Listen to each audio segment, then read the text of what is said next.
السلام علیکم ورحمۃ اللہ وبرکاتہ میرے بہت پیارے پھول چاند ستارے سب آ جائیں۔ لاسٹ ایپیسوڈ میں کیا کیا باتیں ہوئی تھیں؟ ایک تو یہ کہ کفار گئے تھے محمد صلی اللہ علیہ وسلم کے چچا ابو طالب کے پاس، اور بات ہوئی تھی کچھ شریر لڑکوں کی، نظر بن حارث کی بات ہوئی تھی کہ وہ کیا کرتا تھا، اور ابو لہب کی بیوی کے بارے میں آپ کو بتایا تھا، ابو لہب کے بارے میں اور اس کی بیوی کے بارے میں۔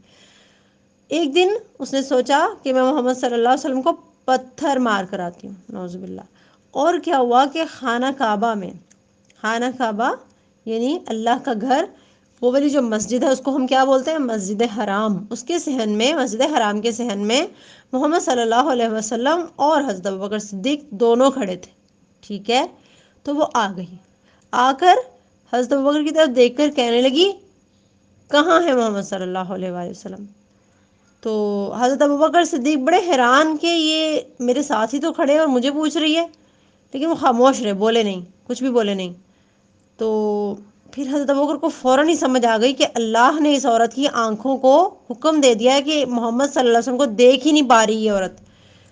تو پھر وہ بڑبڑاتی ہوئی واپس چلی گئی۔ اس کو سمجھ آ گئی کہ یہاں پر ہے ہی نہیں ہے، محمد صلی اللہ علیہ وسلم موجود ہی نہیں ہے، چلی گئی۔ بس میں وہ طریقے ہی ڈھونڈتی رہتی تھی کہ کس طرح محمد صلی اللہ علیہ وسلم کو ستانا ہے، کس طرح تنگ کرنا ہے، ٹھیک ہے؟ تو کچھ اور بھی لوگ تھے، وہ بھی ساتھ دیتے تھے اس عورت کا، ابو لہب کا ساتھ دیتے تھے، اور طرح طرح سے ڈفرینٹ طریقوں سے ستاتے رہتے تھے۔ ایک بار ان لوگوں نے یہ بھی شرارت کی کہ اونٹ کی گندگی ہوتی ہے نا، اونٹ کی گندگی ہوتی ہے، فضلہ ہوتا ہے اونٹ کا، وہ زور سے اچھال کے محمد صلی اللہ علیہ وسلم کے گھر میں پھینک دیا، تو وہ سارے بکھر گیا ادھر ادھر، بہت زیادہ اسمیل اور بدبو اور سب کچھ۔ تو محمد صلی اللہ علیہ وسلم نے صبر کیا۔ پھر ایک شخص، ایک کافر، اس کا نام تھا امیہ بن خلف، اتنی بری باتیں کرتا رہتا تھا، ہر وقت تانے دیتا رہتا تھا، ہر وقت برا بھلا کہتا رہتا تھا۔ پھر محمد صلی اللہ علیہ وسلم صبر کرتے تھے، کیونکہ ابھی اللہ کی طرف سے یہی حکم تھا کہ آپ نے بس صبر کرنا ہے۔ تو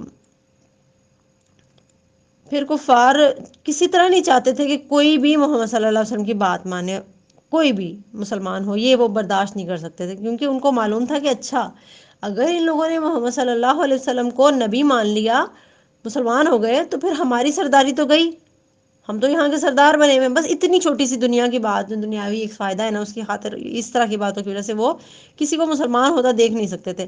تو حضرت عثمان رضی اللہ تعالیٰ عنہ، حضرت عثمان کے بارے میں تو آپ کو معلوم ہے نا، تو حضرت عثمان نے جب اسلام قبول کر لیا، شروع میں ہی کر لیا، تو کیا ہوا کہ ان کے چچا کو اتنا غصہ آیا، وہ چٹائی میں لپیٹ دیتا تھا حضرت عثمان کو، چٹائی میں نا لپیٹ کے نا، تو بالکل ان کے چہرے کے آگے کوئی اتنی غلط سی چیز جلا دیتا تھا کہ وہ چٹائی کے اندر بندھے ہوئے ہوتے تھے اور ساتھ کھانس رہے ہوتے تھے، اور نہ ان کو پانی دیتا تھا، اور بس دیکھتا رہتا تھا اور یہی کہتا رہتا تھا کہ تم اسلام چھوڑ دو، بس تم اسلام چھوڑ دو ورنہ میں اس سے برا حال کروں گا۔ لیکن وہ ظاہر ہے اسلام تو نہیں چھوڑ سکتے تھے، اللہ کا دین۔ اسی طرح حضرت بلال کو بڑا بڑا انہوں نے ستایا بہت۔ حضرت بلال جو تھے نا، وہ ایک غلام تھے نا، حضرت بلال رضی اللہ تعالیٰ عنہ، تو حضرت بلال جو کسی کے غلام تھے، تو غلام کے بارے میں تو میں نے آپ کو بتایا تھا نا کہ غلاموں کے ساتھ تو بڑا برا سلوک کرتے تھے نا وہ لوگ، مارتے پیٹتے تھے۔ اوپر سے پھر غلام جو ہے وہ مسلمان بھی ہو گئے، تو سوچیں انہوں نے کیا کچھ کیا ہوگا۔ ان کا مالک جو تھا نا، ان کے گلے میں رسی ڈال کے نا حضرت بلال کے، تو شرارتی لڑکوں کو پکڑا دیتا تھا، اور وہ رسی لے کر گھسیٹتے پھرتے تھے سڑکوں پر حضرت بلال کو۔ اسی طرح کبھی ان کو گرم ریت پر لٹا دیتا اور اس طرح، لیکن حضرت بلال نے اسلام نہیں چھوڑا، ٹھیک ہے؟ تو ایک دن حضرت ابوبکر صدیق رضی اللہ تعالیٰ عنہ کے دل میں اللہ نے ڈالا، حضرت ابوبکر نے ان کے مالک سے بات کی اور حضرت بلال کو خرید لیا۔ غلام خرید لیتے تھے نا اس وقت لوگ، جیسے آج کل جانور خرید لیتے ہیں نا، اس طرح غلام بھی خرید لیتے تھے، انسان بھی خرید لیتے تھے۔ تو وہ خرید لیا، تو خریدنے کے بعد حضرت ابوبکر نے حضرت بلال سے کہا کہ اب آپ آزاد ہیں، اب آپ جیسے چاہیں زندگی گزاریں۔ تو حضرت بلال کو اللہ نے ان کے مالک کے ظلم و ستم سے نجات دے دی، وہ بہت خوش ہوئے۔ اسی طرح مکہ میں ایک شخص، ایک ان کا نام تھا یاسر، وہ مسلمان ہوئے، حضرت یاسر رضی اللہ تعالیٰ عنہ، تو انہیں بھی اسی طرح مار پیٹ کر شہید کر دیا گیا، ان کی بیوی کو بھی، سمیہ کو۔ تو آپ کو معلوم ہے شہید کسے بولتے ہیں؟ اللہ کی راہ میں جو اپنی جان دے دے نا، اللہ کی راہ میں جس کی جان چلی جائے وہ شہید ہوتا ہے، تو وہ بھی شہید ہو گئے۔ تو ان کے بیٹے عمار، حضرت یاسر اور حضرت سمیہ کے بیٹے عمار، ایک دن ان کو بھی پکڑ لیا کفار نے اور کہا کہ ہم تم کو چھوڑیں گے نہیں، اتنا ہمارا اتنا ہمارا، اور بس یہی کہتے جا رہے تھے کہ تم کہہ دو بس کہ بس تمہیں بت اچھے لگتے ہیں اور اللہ کو تم نے چھوڑ دیا، یہ کہہ دو کہ تم نے اللہ کو چھوڑ دیا، بس تمہیں بت اچھے لگتے ہیں۔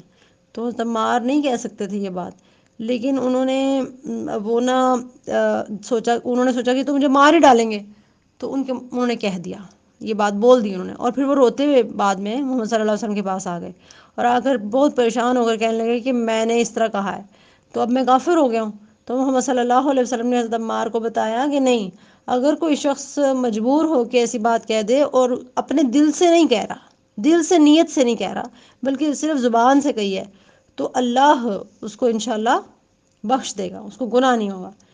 اگر وہ بہت ہی مجبور ہو گیا، اس کی جان جا رہی ہے، اس طرح کی بات، تو حضرت عمار اس بات پر بہت خوش ہوئے کہ اگر میرے منہ سے اس طرح کے برے الفاظ نکل گئے ہیں تو میرا رب مجھے معاف کر دے گا۔ تو اس طرح کے حالات تھے۔ آپ کو اس سارے حالات کی سمجھ آ رہی ہے نا کہ کس طرح کے حالات پیدا ہو گئے تھے نا، کہ لوگ جو ہیں وہ کسی طرح بھی کسی کو مسلمان ہونے دینا نہیں چاہ رہے تھے، ٹھیک ہے، مطلب ہر طرح سے سختی کر رہے تھے کہ کسی طرح محمد صلی اللہ علیہ وسلم اسلام کی بات چھوڑ دیں، لوگ مسلمان نہ ہو سکیں کسی طرح۔ حضرت حباب رضی اللہ تعالیٰ عنہ کو ایک صحابی تھے حضرت حباب، ان کو بہت بہت زیادہ ستایا گیا، بہت زیادہ، لیکن انہوں نے بھی اسلام نہیں چھوڑا۔ جو اسلام قبول کر لیتا تھا وہ چھوڑتا نہیں تھا کبھی بھی۔ تو پھر کیا ہوا کہ محمد صلی اللہ علیہ وآلہ وسلم نے اپنے ساتھیوں سے پھر کہہ دیا، جب دیکھا نا کہ بہت ہی یہ لوگ مارتے پیٹتے ہیں، انہوں نے کہہ دیا کہ آپ کسی کو بتائیں نہیں کہ آپ مسلمان ہیں، اور آپ چھپ کے اللہ کی عبادت کر لیا کریں۔ لیکن خود محمد صلی اللہ علیہ وسلم کسی سے نہیں ڈرتے تھے، ٹھیک ہے، وہ اعلانیہ سب کے سامنے مطلب بات کرتے تھے۔ تو پھر اب کیا کیا اس کے بعد کفار نے، پھر اس کے بعد کیا کیا، محمد صلی اللہ علیہ وسلم نے کیا کچھ کیا، کیا آگے حالات بنے، انشاءاللہ بات ہوگی نیکسٹ ایپیسوڈ میں۔ ہنستے رہیں، مسکراتے رہیں، اللہ تعالیٰ آپ کو اپنے حفظ و امان میں رکھے۔ السلام علیکم ورحمۃ اللہ وبرکاتہ۔